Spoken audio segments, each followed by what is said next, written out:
మందు అమ్మితేనే ప్రభుత్వం నడుస్తుంది అనుకుంటే నాకు తెలిసిన కాడ మీరు ఈ మందు అమ్మడం వల్ల ప్రభుత్వం నడితే కొన్ని వేల లక్షల ప్రాణాలు గాలిలో కలిసిపోయే ప్రమాదం ఉంటుంది. నిన్న సౌదీలో ఏదైతే బస్సు ప్రమాదానికి సంబంధించి 47 మంది మరి చనిపోయినటువంటి ఆ ఘటనకు సంబంధించి తెలంగాణ పోలీసు ఉద్యమకారుడిగా ఒక సామాజిక కార్యకర్తగా నేను ఈ రాష్ట్రంలో ఒక 10-15 రోజులు ఒక 20 రోజులు గడవక ముందే 3 బస్సు ఇన్సిడెంట్లు దాదాపుగా 100-150 మంది ఈరోజు తెలంగాణ రాష్ట్రంలో కావచ్చు, ఏపీ రాష్ట్రంలో కావచ్చు, ఈరోజు సౌదీలో కావచ్చు 100-150 మంది ఈ 10-20 రోజుల్లో చనిపోవడం నిజంగా ఇది వాళ్ళ కుటుంబంలో ఉన్నటువంటి బాధ కావచ్చు, వాళ్ళ పిల్లల బాధ కావచ్చు. అంటే ఒకటే కుటుంబంలో 18 మంది చనిపోయినటువంటి వార్త కూడా నేను పొద్దున పేపర్లో చదివాను. ఎంత బాధ ఉంటుందంటే ముఖ్యంగా ఒక కుటుంబంలో ఒక వ్యక్తి కోల్పోతేనే ఎంతో బాధ ఉంటుంది, కానీ ఒకే కుటుంబంలో 18 మంది చనిపోయినటువంటి వార్త నిజంగా ఒకసారి ఈ దేశంలో ఈ రాష్ట్రంలో ఒకసారి ఊహిస్తే నిజంగా చాలా బాధాకరమైన విషయం. కాబట్టి వాళ్ళ కుటుంబ సభ్యులకు అందరికీ కూడా నా వ్యక్తిగత ప్రగాఢమైనటువంటి సానుభూతిని వ్యక్తం చేస్తూ భగవంతుడు వారిని అందరినీ కూడా మరి వాళ్ళ ఆత్మకు శాంతి చేకూర్చాలని నేను మనస్ఫూర్తిగా ప్రార్థిస్తూ, ముఖ్యంగా రాష్ట్ర ప్రభుత్వము మరి ఇప్పుడు అజరుద్దీన్ గారి మంత్రికి సంబంధించి వారి అంత్యక్రియలకు సంబంధించి కావచ్చు, లేకపోతే అన్ని వాళ్ళకు సంబంధించి పూర్తి బాధ్యతలు ఇచ్చినట్టుగా వార్తలు చూసినాం. ముఖ్యంగా ప్రభుత్వం మరి 5 లక్షల రూపాయలు వాళ్ళకి ఆర్థిక సహాయం తీసుకునే దిశగా కూడా వాళ్ళు నిన్న క్యాబినెట్ నిర్ణయం తీసుకున్నట్టు చూసినాం. సరే, ఏదైతేనేది తిరిగి వాళ్ళ ప్రాణం అయితే రావు.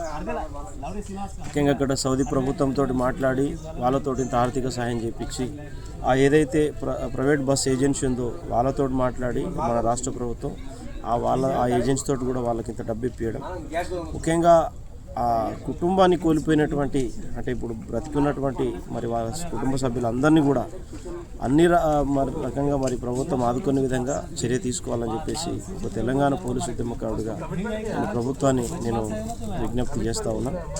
ముఖ్యంగా నిన్న వారి యొక్క మరణం యావత్ దేశాన్ని కదిలించింది, దేశ ప్రజల్ని కదిలించింది.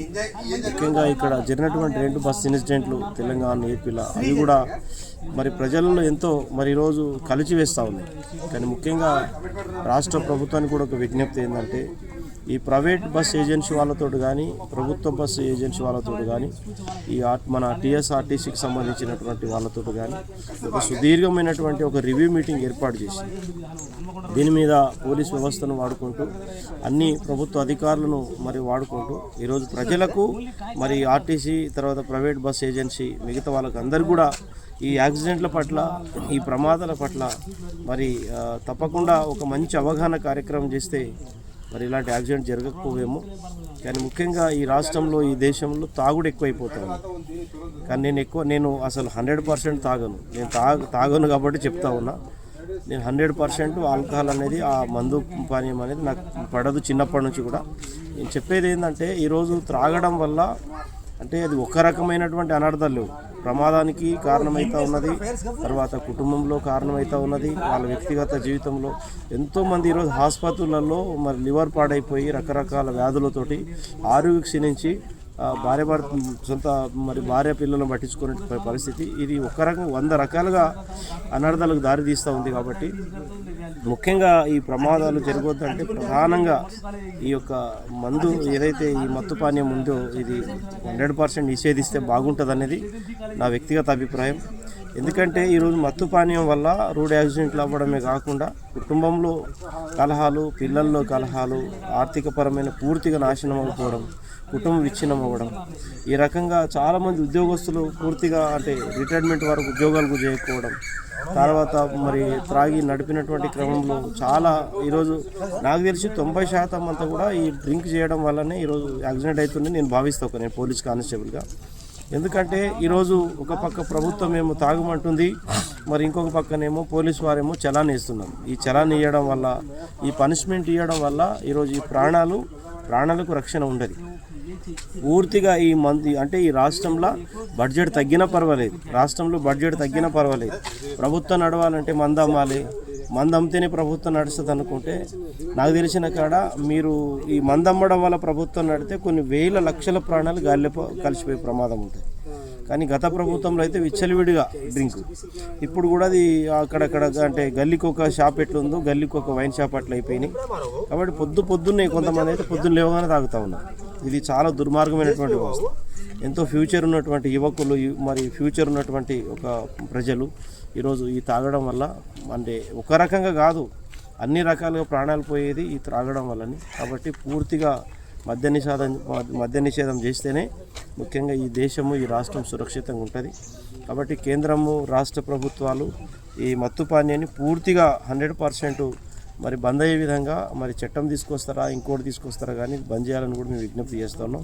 ఈరోజు సౌదీలో చనిపోయినటువంటి వాళ్ళ కుటుంబానికి మొన్న సూర్యాపేటలో అక్కడ మొన్నటి బస్సు యాక్సిడెంట్లో 7 లక్షలు ఇచ్చినట్టు చూసినాం. పొన్నం ప్రభాకర్ గారు ఆర్టీ శాఖ మంత్రి వారు ప్రకటించారు. కానీ ఈరోజు వీళ్ళను కూడా ఒక 10 లక్షలు ఇస్తే బాగుంటుంది అనేది మా అభిప్రాయంగా చెప్తా ఉన్నాం. ముఖ్యంగా ఒకరికి ఒక తీరు ఇంకొకరు ఇంకో తీరు అంటే ఇది కరెక్ట్ అయినటువంటి పద్ధతి కాదు. కానీ ఈరోజు ఈ వరుసగా ఈ బస్సు యాక్సిడెంట్లో చనిపోయినటువంటి వాళ్ళందరి ఆత్మలకు భగవంతుడు శాంతి చేకూర్చాలి. వాళ్ళ కుటుంబ సభ్యులకు అందరికీ కూడా ఒక సామాజిక కార్యకర్తగా నేను వాళ్ళకు నివాళులు అర్పిస్తూ మనస్ఫూర్తిగా వాళ్ళ కుటుంబ సభ్యులందరినీ కూడా నేను వారికి నా యొక్క ప్రగాఢమైనటువంటి సానుభూతి తెలియజేస్తూ నేను భగవంతుని మనస్ఫూర్తిగా ప్రార్థిస్తున్నాను.